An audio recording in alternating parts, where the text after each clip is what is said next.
사랑하는 성도 여러분, 안녕하세요. 오늘은 예레미야 12장의 내용을 살펴보려고 합니다. 12장의 내용을 한 줄로 요약해 보자면 하나님 눈에 비친 악이라고 할 수 있을 것 같은데요. 왜냐? 이 12장의 내용이 악에 대해 하나님이 어떤 스탠스를 취하고 있는지가 등장하기 때문입니다. 먼저 12장 전체의 내용을 설명을 해드리자면 첫 번째로 예레미야가 하나님께 질문하는 내용으로 시작합니다. 그 예레미야가 질문한 내용에 하나님께서 답변하는 내용이 나오고요. 그리고 그 답변에 대해서 그 이후의 모습은 어떠한지까지도 하나님이 설명하시는 식으로 진행이 됩니다. 그런데 이 예레미야의 질문의 시작점이 바로 악과 관련이 있기 때문에 하나님 눈에 비친 악이라고 한번 제목을 정해보았습니다. 예레미야의 질문이 어떻게 시작하느냐? 1절에서 이렇게 시작합니다. 악한 자와 반역한 자들이 왜 형통하고 평안합니까? 라고 질문하며 예레미야의 질문이 시작됩니다. 즉 하나님 앞에서 하나님의 말씀을 듣지 않고 하나님과 다른 방향으로 나아가는 자들이 왜 저렇게 잘 살아갑니까? 라고 질문하는 것이라고 할 수 있죠. 그리고 또 예레미야는 이어진 2절에서 이 악인들이 어떤 사람인지까지 특징을 들어서 표현하는데 2절의 말씀을 제가 한번 읽어보겠습니다. 주께서 그들을 심으심으로 그들이 뿌리가 박히고 장성하여 열매를 맺었거늘 그들의 입은 주께 가까우나 그들의 마음은 머니이다. 예레미야가 설명하고 있는 악인은 어떤 존재입니까? 하나님께서 심으시고 열매를 맺어줬는데도 불구하고 입은 하나님께 가깝지만 마음은 하나님으로부터 먼 자들을 예레미야가 악인이라고 얘기하고 있는 것입니다. 쉽게 말하자면 하나님 앞에서 입만 가까운 사람들, 마음은 딴 데 가 있는 자들, 이런 거짓된 자들이 또 다른 악인이라고 할 수 있는 거죠.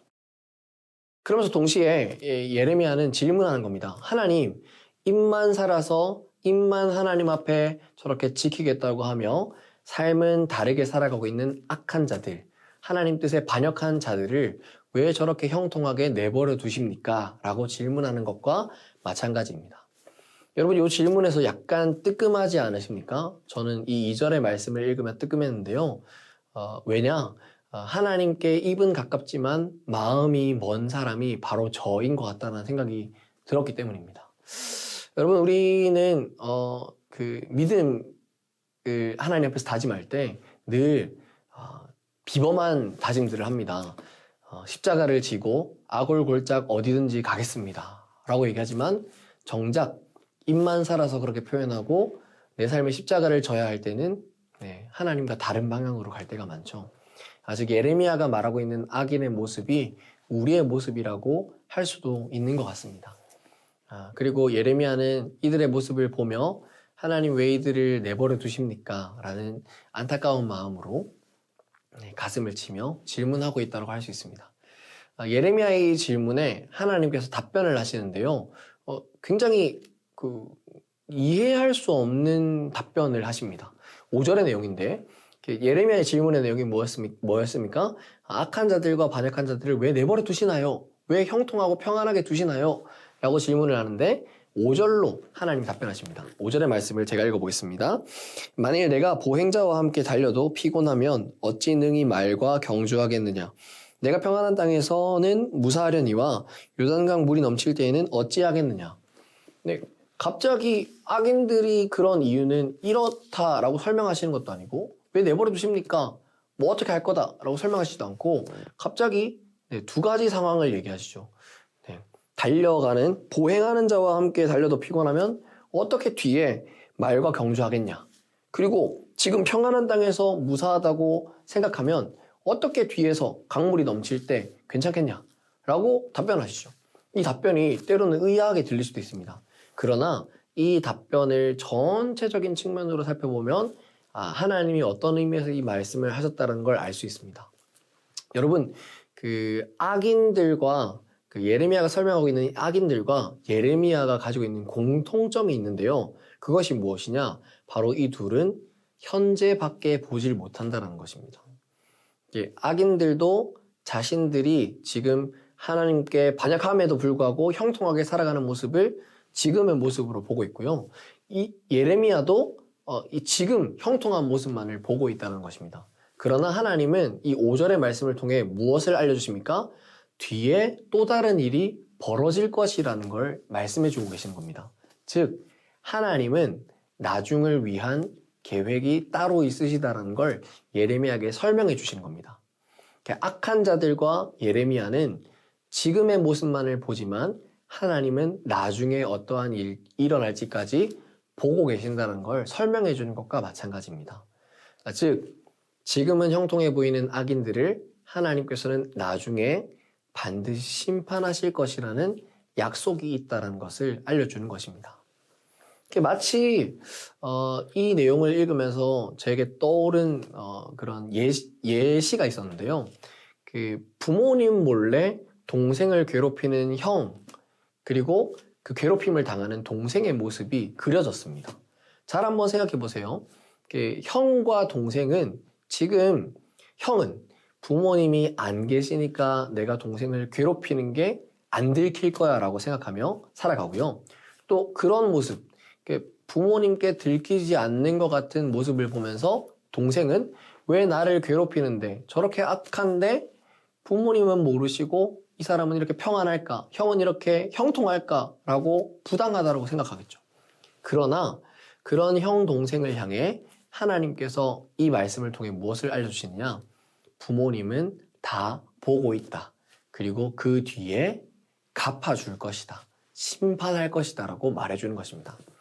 즉, 부모님 몰래 동생을 괴롭힌다라고 생각했고, 형이 부모님 몰래 나를 괴롭힌다라고 생각하는 동생에게 부모님이 나는 사실 다 알고 있었다.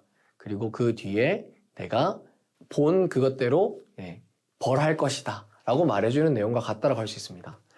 즉, 이 악인들, 하나님 없이 입만 가깝고 하나님으로부터 멀어져 있는 이 악한 자와 반역한 자들이 부당하다고 생각되는 예레미야, 그리고 그대로 살아가고 있는 자들을 하나님은 후에 심판하실 것이라는 것을 약속해주고 계신다는 걸 알 수 있습니다. 그리고 그 심판의 내용, 그 분노의 내용이 7절에서 13절까지 이어집니다. 악을 행한 자들, 하나님께 반역한 자들은 이런 분노와 하나님의 진노를 경험하게 될 것이다. 심판을 경험하게 될 것이다 라고 설명하시는 것과 같죠. 그런데 거기서 끝이 아닙니다. 14절부터는 이 악을 행한 자들을 향한 하나님의 분노를 설명하고 그 이후에는 어떤 일이 있을 것인지에 대해서도 설명하는데요. 오늘 말씀 15절에서 16절의 말씀을 제가 읽어보겠습니다. 내가 그들을 뽑아낸 후에 내가 돌이켜 그들을 불쌍히 여겨서 각 사람을 그들의 기업으로 각 사람을 그 땅으로 다시 인도하리니 그들이 내 백성의 도를 부지런히 배우며 살아있는 여호와라는 내 이름으로 맹세하기를 자기들이 내 백성을 가르쳐 바알로 맹세한 것 같이 하면 그들이 내 백성 가운데에 세움을 입으려니와. 하나님은 무엇을 더 이어서 얘기하십니까?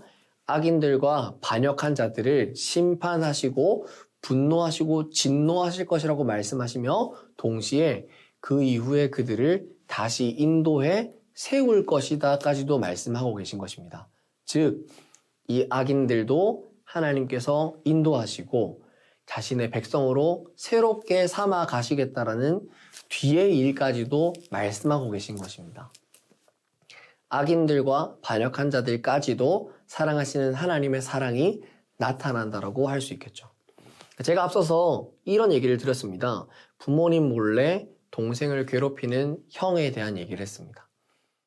이 형의 모습을 알게 된 부모님은 어떻게 할까요? 형을 심판하고 체벌하기도 하겠죠. 그리고 훈육하기도 하겠죠. 그런데 거기서 끝이 아닙니다. 부모님에게는 형과 동생 모두 사랑하는 자녀이기 때문에 그 이후에 혼을 낸 다음에는 품어가는 모습을 보여주시는 것이죠. 예레미야 12장의 내용은 하나님 눈에 비친 악의 모습은 무엇이냐? 그것을 나타내주고 계십니다. 하나님은 악인들을 형통하게 두지 않고 심판하시기도 하시지만 더 나아가 그 이후에는 사랑으로 품어주실 것이라는 것을 보여주시기도 한다라는 말입니다. 사랑하는 성도 여러분, 그런 의미에서 예레미야 12장을 읽어가실 때 여러분들의 삶에서 하나님 눈에 비친 악과 같이 그 악의 모습을 하나님의 관점으로 눈으로 바라볼 수 있는 눈을 가지고 하나님의 마음을 느껴가시며 묵상해 가시는 여러분들이 되셨으면 좋겠습니다. 오늘 말씀을 기억하며 기도하도록 하겠습니다. 사랑의 하나님, 참 감사합니다. 예레미야 12장의 말씀을 통하여 우리 삶에서 악인들과 같은 모습으로 살아가고 있는 입만 살아있는 신앙에 대해서 다시금 생각해 보게 됩니다. 하나님, 우리가 이 악에서 돌이켜 하나님을 입으로만 섬기는 삶이 아니라 마음까지도 하나님께 가까이 둘 수 있는 삶을 살게 하시고 또한 그 삶으로 더욱더 나아가는 우리가 되게 인도하여 주시옵소서. 주님, 또한 우리가 우리 주변에 이렇게 악인들과 주님 뜻에 반역하는 자들이 형통해하는 모습을 보며 안타까워하거나 불평하지만 않게 하시고 또한 이들을 사랑하셔서 심판하시고 품어가시길 원하시는 하나님의 마음을 품고 살아가길 원합니다. 주님 말씀을 묵상해가며 하나님의 마음을 더욱더 알아가고 또한 그 마음대로 살아갈 수 있는 하루가 될 수 있도록 우리 삶을 주관하여 주옵소서. 감사드리며 예수님의 이름으로 기도드립니다. 아멘.